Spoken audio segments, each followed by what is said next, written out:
a sharing, a little bit in the form of a community service announcement. Kyle, if you could just put the schedule for the feasts up. I don't know if it happened here, but when I grew up, we had this thing called community chest. Did anybody ever have that? And did anybody? Can't see. What it was is there was a certain time during the year. I remember it being cold, so I think it was in the fall, in New Jersey anyway. And someone, you would know that night someone was coming around to your door to collect for community chest.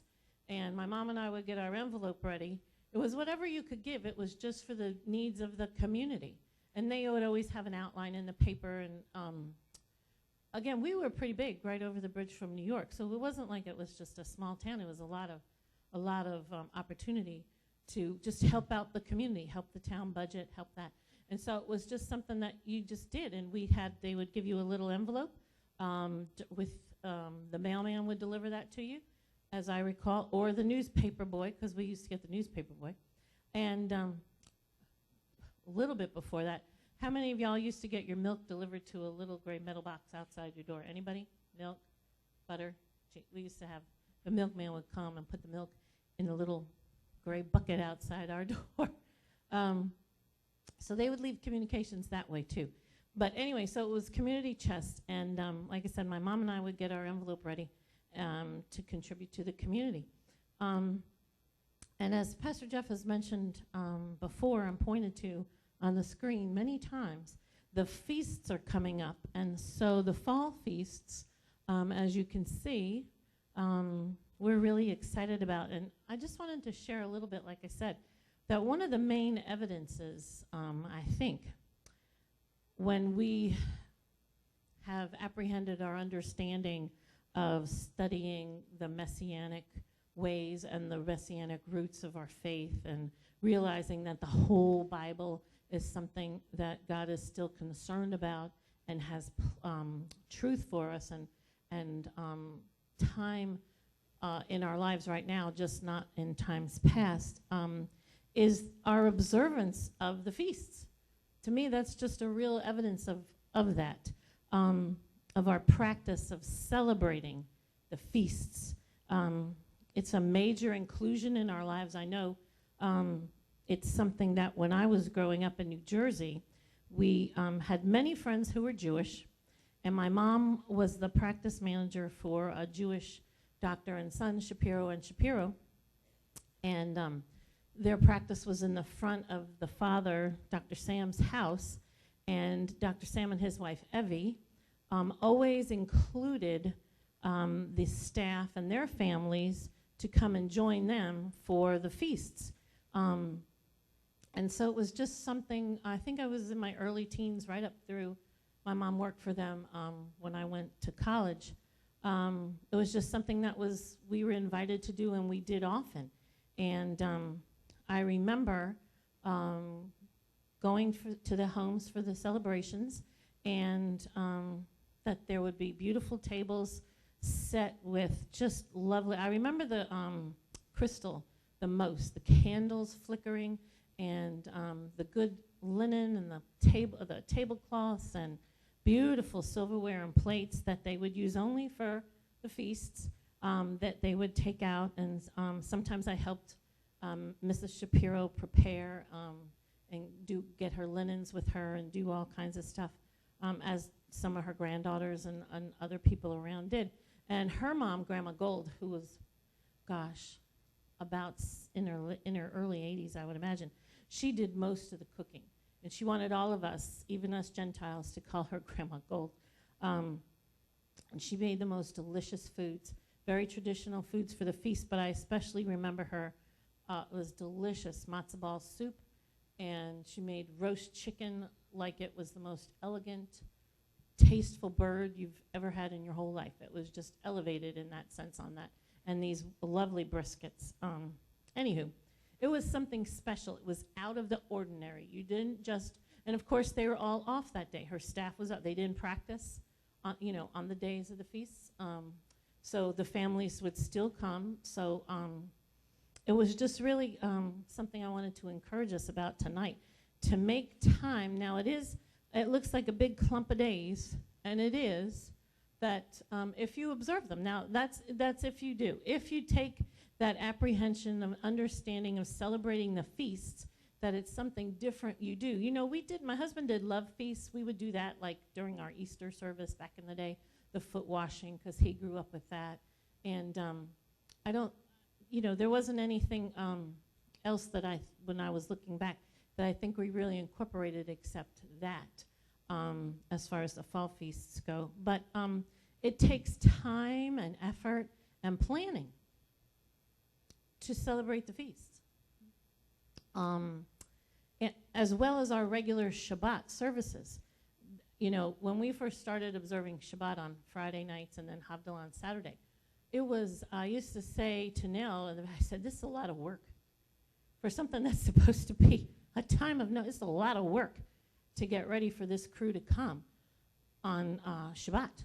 It was a lot, but it was the very beginning, and I was just learning, and I'd like, oh Lord, help me, because this is a lot, and when you're coming right home from work, if you hadn't started preparing, it's a lot to put in play.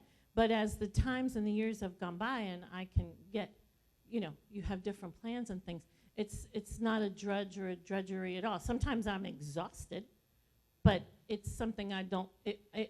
It's a wonderful time to start that evening into coming here to celebrate the Sabbath, and then ending, then having the oneg, and then ending with Havdalah over at the Worthens.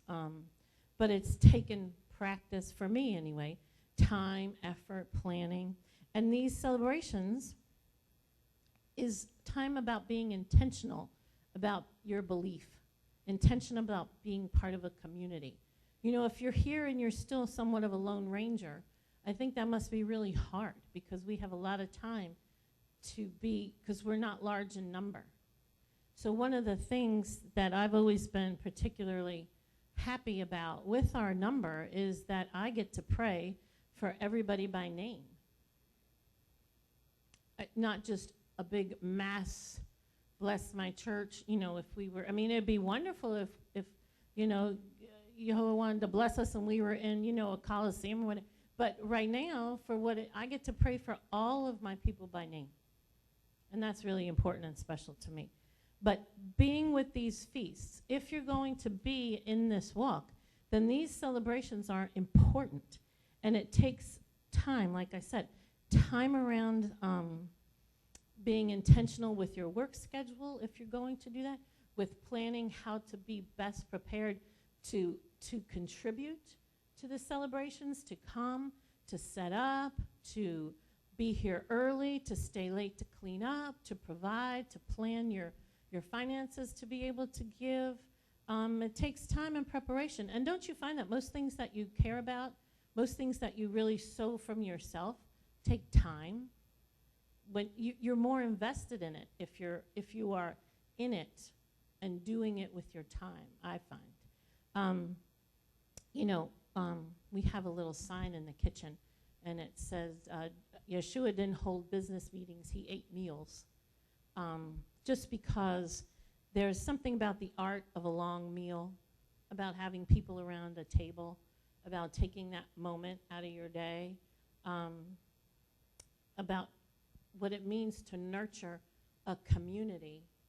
And we do that here, I think, or we try to, with the oneg or the meal that's after. And I know some of us are rushing and ripping and going here and there, but there's also that time when you get to really see people face to face.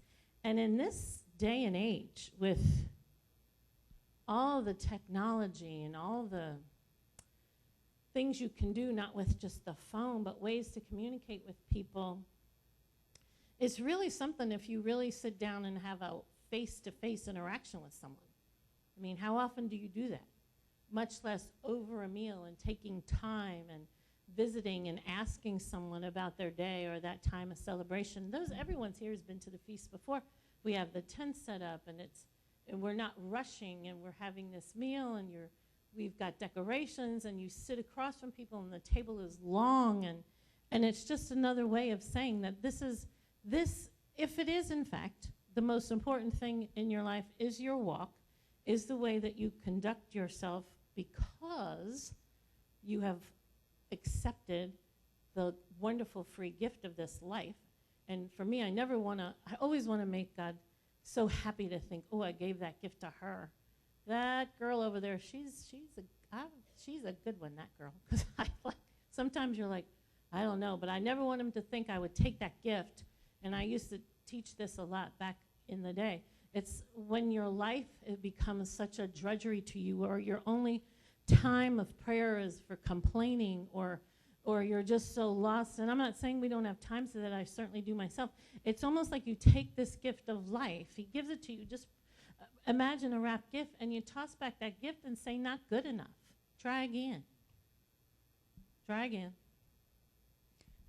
And how outrageously debilitating is that thought of thinking you would throw something back in the face of your Creator and tell him, not good enough, try again. Because you haven't been able to work that, seek through that with yourself, with your studying and with your prayer to understand that gift. Again, face to face in these times that we have, how do you serve? How are you being of service in your community? And it's important, even if this isn't perfect, even if we disappoint each other, because we will, even if things get broken between us, that doesn't mean that it's over, or that doesn't mean that you quit, or that doesn't mean that you stop. Things happen. Brokenness happens, right? Relationships need to be repaired. They have a different season. But you don't, this expression of who you are with him, this is that expression. If it's so easily cast off or cast out, then I would hope you would be wondering to yourself about, well, how all in am I? Am I all in? Am I in? Am I all in? I don't know. I think it's essential to our life as followers of Yeshua to follow those commands, to follow and observe these feasts, and to serve while you're in a community of like-minded people. How many of you work with people or have a majority of your time with people who are not like-minded? And that's not to say that we don't have relationships, because I sure do. You work with people you have to in your job and your family, but there's something about being in a community of like-minded people that should bring us that extra soft place to land. I can expect things of you. You can expect things of me because of who we are in him and here together. Like I said, doesn't mean I won't fail you, but you can say, and people do, Sister Gail, you failed me. Sister Gail, okay, what can I do? I'll be hurt at first, but I'm coming back. I'm coming back. I'll help. I'll do what I can. And that's not because we have that, to me, that comfort of being like-minded. We're following the teachings the same way. We're understanding that this is what we, in our study, in our apprehension of what we call truth about this life and about the Creator, is the same. And that's amazing, to be with people who are like-minded, because there's so many other things to distract you, take you off your course, that have nothing to do with the end result. Nothing to do with the end result of this life. And let me just add this. And it's interesting that all you are here because you don't get to become friends and family and build relationships overnight, do you? Those deep things don't happen overnight. If you're a dipper inner and a dipper outer, I would think it would be even more difficult. It takes time, it takes months, it takes years to be in a community where you've put in effort and loyalty and commitment for you to get that back. Because we all know what you pour in is what you can expect to get back, right? You pour little in, what are you going to get out when you pour that back out? A little back, right? You give greatly in, and I don't just mean of your finances, your time, of your energy, of your love, of your study, of yourself. You get a lot back. It's your investment about what you believe to be true in your life. One of my favorite things about, again, this size is the fact that not just I can pray for each of us by name, but that you all can pray for each of us by name. You could go through the whole list every day and still have time to have the rest of your life. If you're in daily prayer, which I hope you are, and study. And I'll choose deep over wide any day. I will choose deep relationships, few relationships, over wide in my gatherings of people, or wide in my just knowing a little bit. A little dab will do you, a little dab doesn't do me. So I'll choose deep over wide any day. I'll choose this, understanding this Kahila and community, over the wideness of being in a huge place with lots of people. And I'm not saying it can't be done. I'm just saying that while we have this, and Yehovah's put us here, and we have this Kahila in this time, in this space, then let's make the most of it. Be the best. Be what you can be. Give, serve, love again, forgive, get back up, do it again, be part. If that's what you've decided your life is in Him, is to be part of a body, which we know He's called us to be. Here's the thing, and happiness for all of us who've been here, because I'm wrapping up. Here's the thing. Here's what's hard about figuring out what we're willing to give up in order to do the things that you really care about. What are you willing to give up? Not just for this, but what are you willing to give up in your life in order to do the things you really care about? Do you care about your Yah, your Father, your Creator in this life He's given you? Do you care about this Kahila and this community? Do you care about coming in with another opportunity to observe these feasts that He told us to? And if you study about them, they enrich your life. They add layers to your life. You understand things about your Father when you embrace these times with effort and interest and preparation and intentionalness about making sure that I'm prepared as much as I can be. What does it say? I think it's just a real clear snapshot, just taking this opportunity to ask yourself those things about who you are, where you were, and why you are as we prepare for this. And so that's all I have. That's all we're going to talk about. We're ready to wrap it up. Do we have a wrap-up song, Ashley? Are we wrapping it up with a song? Yes? Yeah, we have a wrap-up song. We have a wrap-up song. How about Ashley and the team? Well then, we thank everybody for the opportunity that we had to give, if you did. Thank you, Ashley. That makes me go home and feel very proud and happy. Very proud and happy. Okay, so welcome. We have no first-timers in the crowd tonight. I have heard no updates. I'm assuming again everything's fine. I believe they travel back tomorrow. So we'll see them on Saturday. Oh, yes, woohoo. Yes, come back, come back. Okay, so I just wanted to share a little bit tonight. Now I realize the things I put on my notes are very, very small. That we have a responsibility, once we've decided that we really are in this relationship, this journey of being committed, of being practitioners of righteousness as those who have been saved by the one and only Yeshua HaMashiach, to do some things because of what He's done for us, keeping in mind that there's nothing we could do for Him. It's all about us when we have that relationship yielding and becoming, and I'm getting ahead of myself in my notes. One of the things I think is important in our lives, if we look at Mark 8:34, and of course we all know it's the disciples' call, and Yeshua says, if anyone wants to be my follower, he must deny himself, take up his cross, and follow me. Seemingly very simple, short little words, but when you really think about it, it's quite the tall order that we need to do. And when you really think about that assignment that we have, it's really a time that you can use for personal examination. And I know way back I used to talk about this a lot, but it's really important if you want to grow and be different today than you were yesterday, and we all know we're supposed to be ever increasingly to be more like him, aren't we?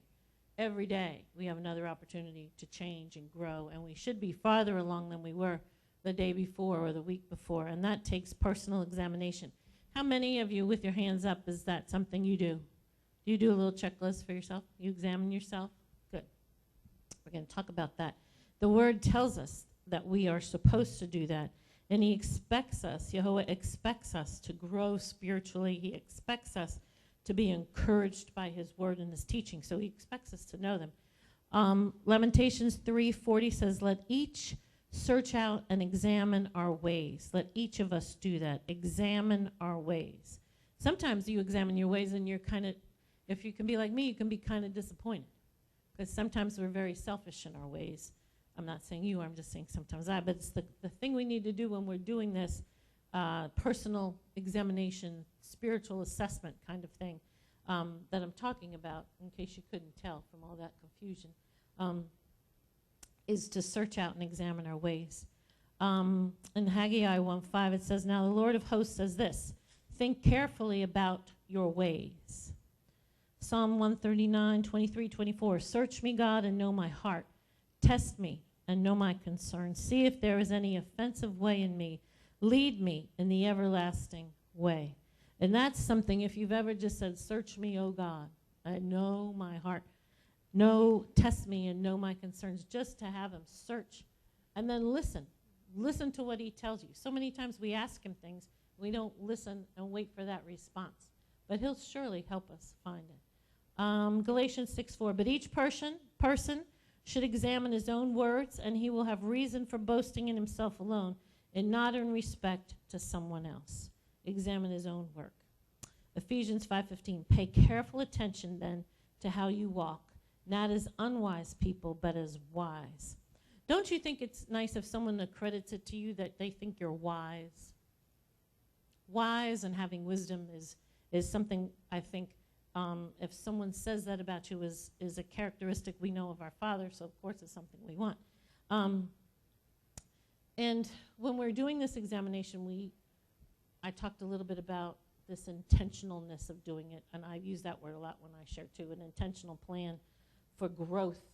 Because if you don't have a plan, then you can't be intentional about something. You have to have a way that you're going to go about this. And recently in my life, I was told X, Y, and Z about how my life was going to be changed without any input from me. Just was told this is what was going to be happening in my life, would affect every aspect of my life, but without any input from me whatsoever. I prayed and prayed, and I continue to pray. And I know I needed a plan to make sure that that was happening, that was going to be changing in my entire life, would be a time of growth for me and not collapse. I knew that was a very real possibility. So I had a plan. I was very intentional in my plan, and I listened to and for Yahweh, and I discussed and shared my prayers and my thoughts and my feelings with my accountability partner. And she and I spent a lot of time in prayer together and then separately, and I'm so grateful. And I made the decision to make lemonade. How many of you know what that means? Does anybody else make lemonade? I made the decision to make lemonade. And let me tell you what, in the last 3 months, I've calculated that I have made enough lemonade to serve every person a glass of lemonade in the state of Virginia. I'm quite sure. My plan included, if you know me, I like a plan and a good pad and a good writing pen. Of course, keeping myself in the Word, praying in faith, fellowshipping with believers, witnessing when I had the opportunity to the world, and ministering to others. And let me just tell you this, that when you're going through something, or at least when I'll just speak about myself. When you're going through something, sometimes for me, one of the quickest things, and it's a hard something, not an easy, is to withdraw. And just kind of tend to pat yourself up and, lick those wounds as a little kitty or puppy does. Malek likes to lick that paw. And it's just easier to do that if you isolate. But you can't do that.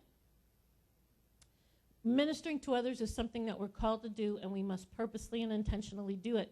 And not just for our own good, but for the good of others. But like so many things with our Father, when you do something for someone else, the benefit is there for you as well.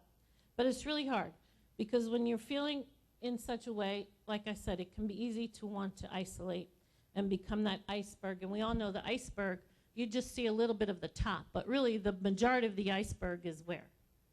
Underneath. It's unseen. You can't see it. And it comes as an easy thing. But let me tell you that when we want to do that, or when I want to do that, to stop ministering or to just stop making yourself available, is a very, very weak character trait, and it's a very weak plan of the enemy to do, because he knows when he can draw you from isolating yourself, from ministering away from the body, from not giving of yourself, then that's really when you're just prime target.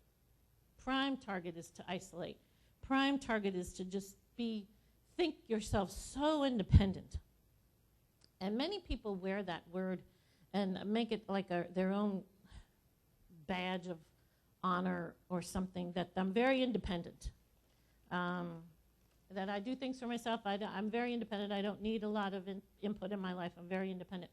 But really, again, that's what makes you very weak, is when you think that you need no one to put into your life, that you can take care of things all by yourself. And when that's a very vulnerable place to be in, because that's when the enemy has something over you, because you do not have that availability to be there for other people and to give of yourself. You've taken that back. You've become isolated. You think you're independent. You think you don't have to have anything for anybody. And that's a really good place where the enemy likes to get you. When you think you're strong and capable and you have no need for assistance. And that's completely against the word, completely against what Father would have for us. Now, for me, again, in times of reflection, I like to make sure, like I said, of course, that I'm in my word and in my prayer, but I also like to make sure that I'm checking my fellowship with believers. And we have such an opportunity here to minister and to fellowship with other people here in our church, in this kahila, especially in the time after the regular service, in that time of ministry and giving in the UNA. We have an opportunity to do that. And we're small enough here, like I said, to have opportunity to know who needs something, or how we might be of service to someone, or how we can help out with a need, or how we can just pray or encourage someone, or send a text, or phone someone. That if you cut yourself off from those kinds of opportunities, you really cut yourself off from hearing from Yehovah, from having the kind of energy you need in your life to go on. And again, I speak from personal in the moment kind of story right now. So I just wanted to ask a couple of questions. And if you wanted the full list that I have, I'm happy to share it with you. But I was just going to go over a few things. Just think about these statements. Think where you land with them. You know, that is me. Sometimes me. No, not me. But I forgive others when their actions harm me. I don't know if the forgiving part's the hard part. I think it's that part of when you... Now, how many of you can do math without a calculator, with a pencil and pen? I can. How many of you right now in your head could figure out 70 times 7? Right? So if we could figure it out, this is when I'm in one of a really bad... You can figure it out, how many times that is. Then you can make yourself a nice little list. And when people start cruising up to that 480 sometime, you can say, well, then that's it. Time's up for you. Because the word says I only have to. But we know he didn't mean that for an actual accounting. It means it's an endless time.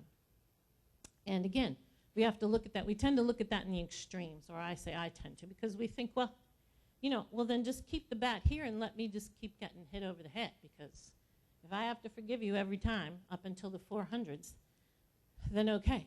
But that's the extreme. And it's hard because we know we're not called to be someone's doormat or someone's whipping boy or whipping post, rather.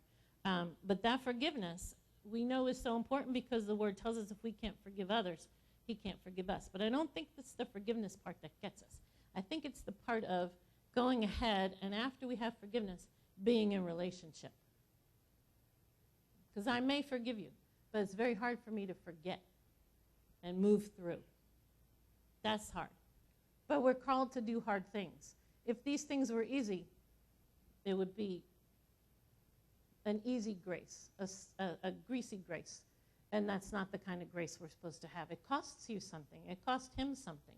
It costs you something to build and be in relationships with people who've hurt you, who've caused you harm, who've wounded you. It costs you something.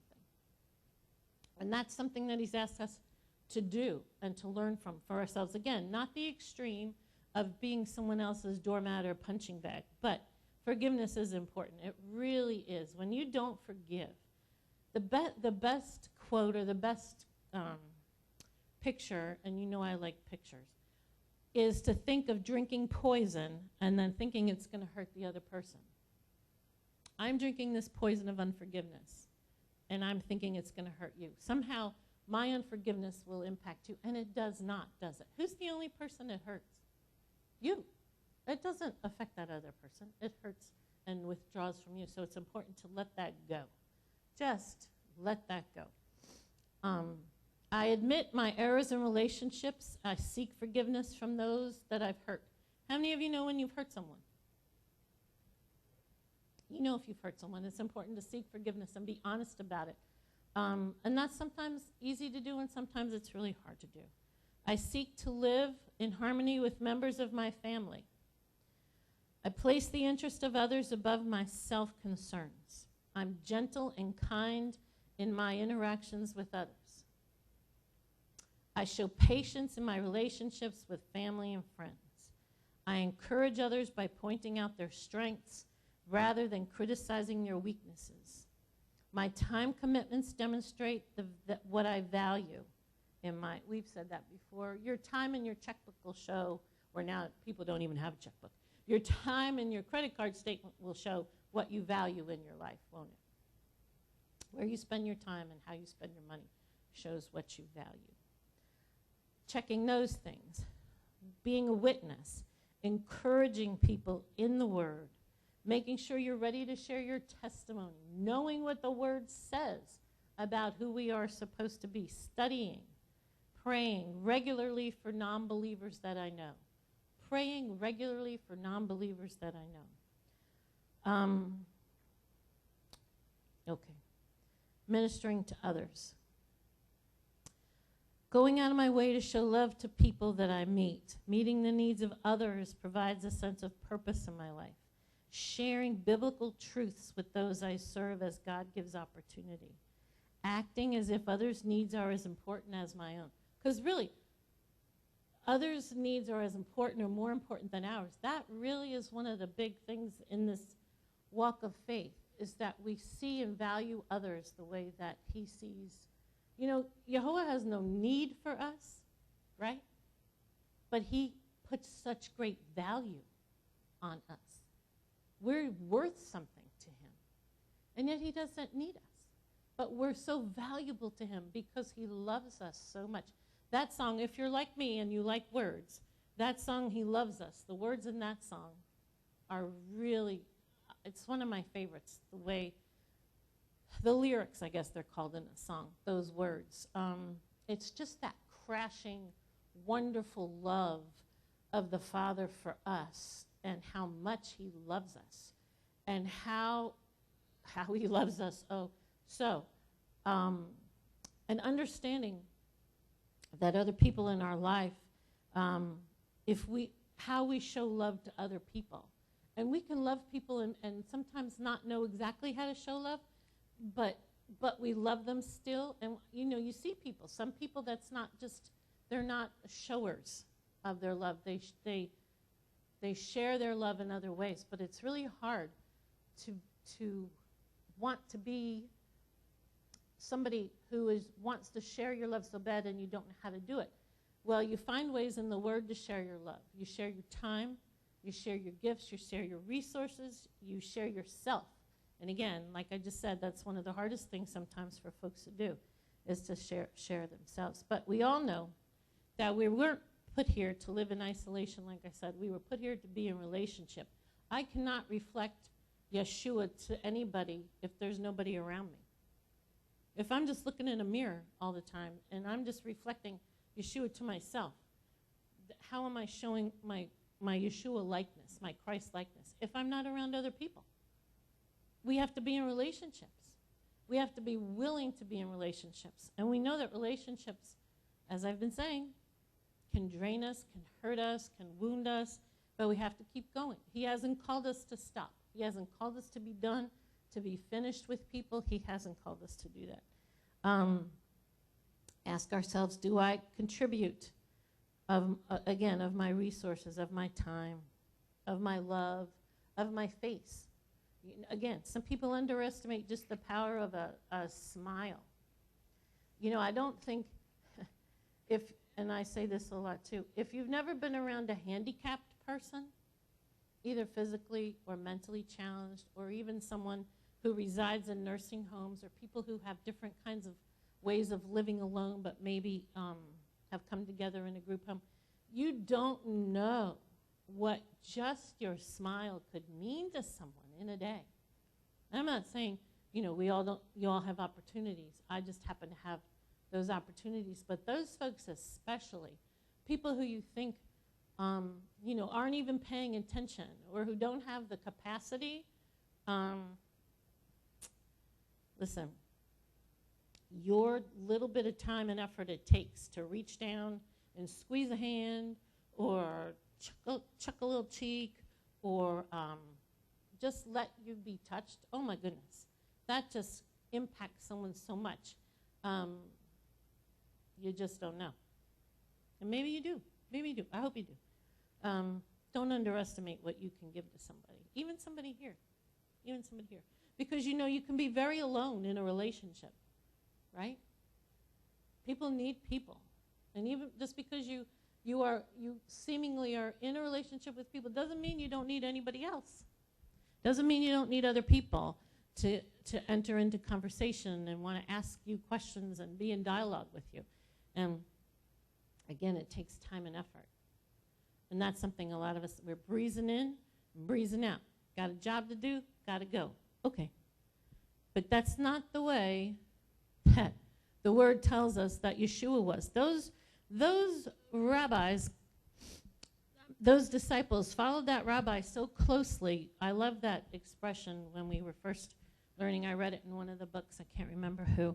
He said that they covered themselves with the dust, covered their feet with the dust of their rabbi's feet. As he was walking, his dust from his feet would cover their feet because they were following so closely.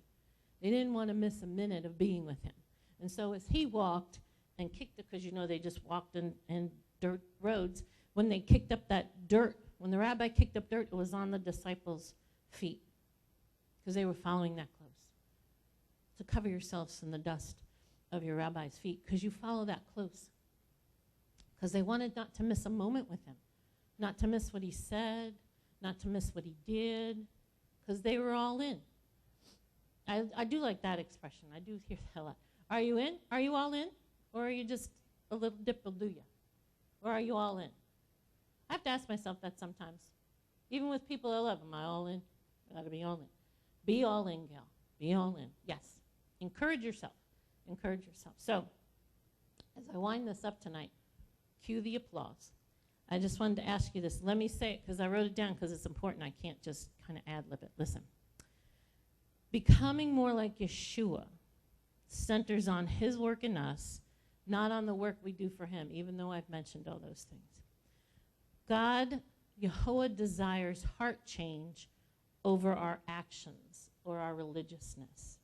Without question, he does the revealing, the renewing, the empowering, and the recreating in us. He does all that. His word promises that, which again, if there's no other reason to love him, then it's because he'll do all that. But our part, my part, your part as disciples, as people who follow him, is to be yielding, submitting and obeying. Say those with me. Yielding, submitting, and obeying. That's what he requires of us. He does so much for us. As I said, he does all that work in us, empowering us, increasing us, recreating things in us. Oh my goodness, we could all go around and talk about how he's recreated newness in us and different things. But our stance, our position is to be able to yield, to submit, and to obey. Okay, that's it. We're wrapping it up. Leaving the podium. Can't remember what we did last week.